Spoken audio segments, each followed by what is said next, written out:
Thank you, Mr. Chairman. I appreciate your very kind words, but more importantly, I appreciate your assistance in putting this hearing together and allowing us the opportunity to come together to discuss a very important topic. And I will say that I am very proud of the state of Oklahoma and our legislature and our governor in working together in a bipartisan manner to tackle one of our states and one of our nation's most important issues, and that is protecting our seniors and those who are infirmed in long-term care or nursing homes. And so thank you to all of our panelists who have joined us today and our expert witnesses, and I thank you and your committee and all they have done to put this together, along with my staff, who I know has worked very, very hard.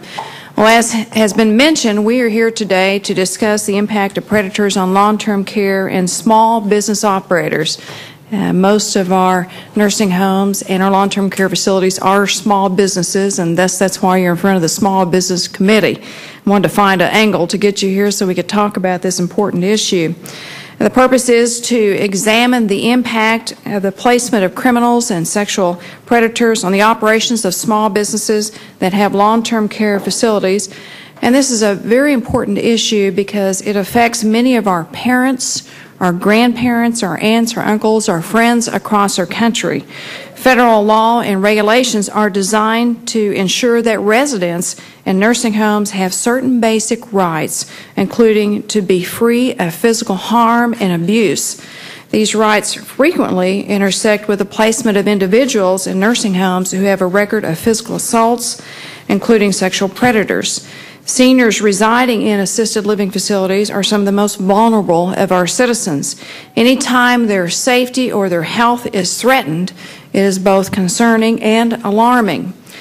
As someone who has had a mother, and I will even say two grandmothers, all in the same facility at the same time in a nursing home in my hometown where Representative Chris Steele represents in Tecumseh, Oklahoma, I have tremendous respect and tremendous admiration for the services that the nursing home, Sunset Estates, provided to my relatives. And I just want to say up front that nursing homes and long-term care facilities deserve our respect as we're discussing this, and they have a very special job, and it takes a very special person to have a job in a long-term care facility or a nursing home to care for the elderly and the infirmed.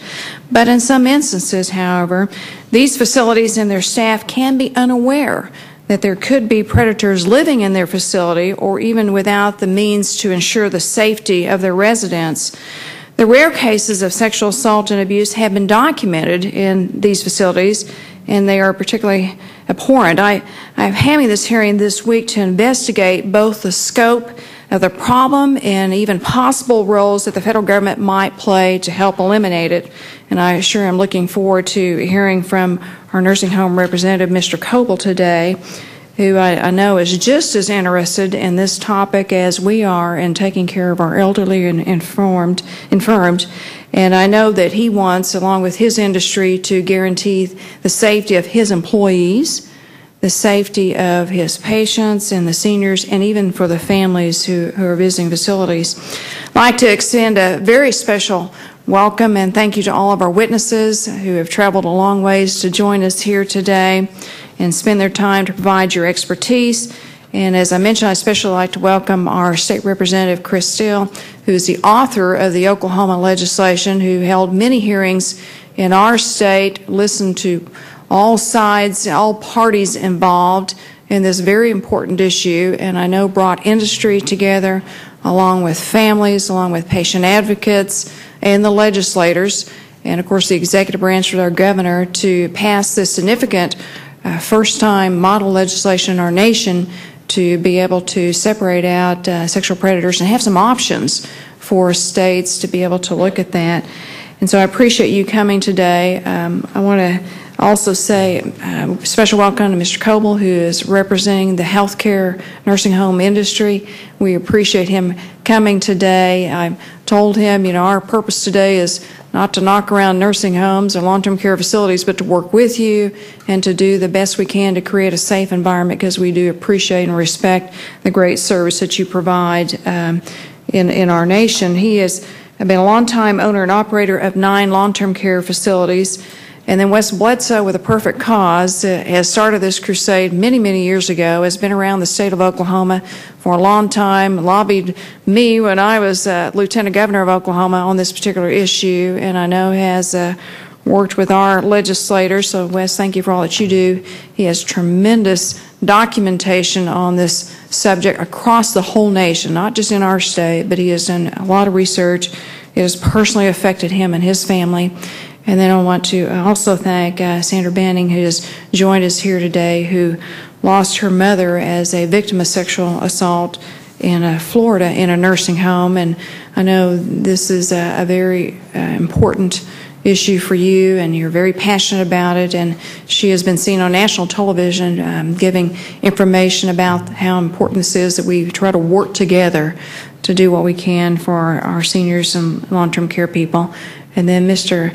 McDonough, I haven't had a chance to meet you yet, but we welcome you, and I appreciate you coming today to lend your expertise, and thank you for being here.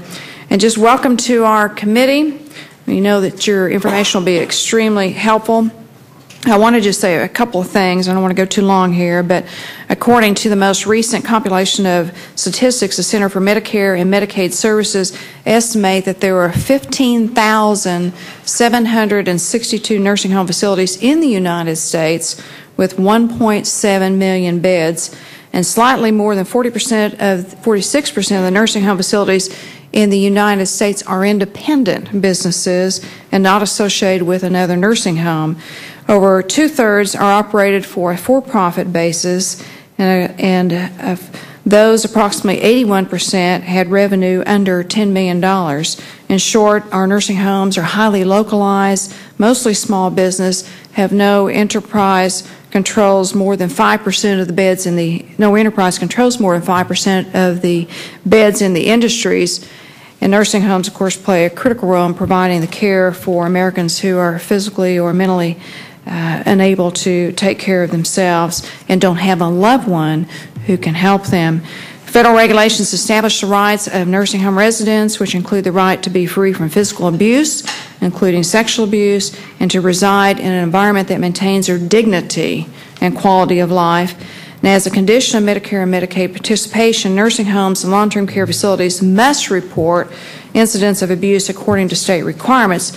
However, nursing homes and long-term care homes face divergent and conflicting federal laws that make it difficult for them to satisfy the multiple mandates that are put upon them. Depending upon state regulations, many long-term care facilities and their residents may not be aware that there are residents who are offenders. Though all sex offenders are required to register by National Sex Offender Registry, 25% of them never do register. And the extent to which states require and have laws that apply to sex offenders registering or reporting to the long-term care facilities greatly varies. While facility residents are known offenders, when facility residents are known offenders, differing interpretations exist among the states themselves, in the industry, and even federal officials, whether to disclose the information, and the chairman mentioned that a minute ago, that it could violate federal state privacy laws. But in some instances, long-term care facilities are not always notified when individuals with prior convictions enter, and the assessment tools for these facilities to determine the health care needs of the residents typically do not gather information about prior convictions. And so in addition to that, there is no federal law to notify a long-term care facility of a sex offender who has been placed in their facility. And that is one of our main concerns. So we in Congress must look at federal law to ensure that there is a healthy environment for long-term care residents, one that is free from violence and abuse to fellow residents. And it is important to make sure that sexual predator data is accurate and available to nursing homes and their families so that we can assure that they will be protected in these facilities.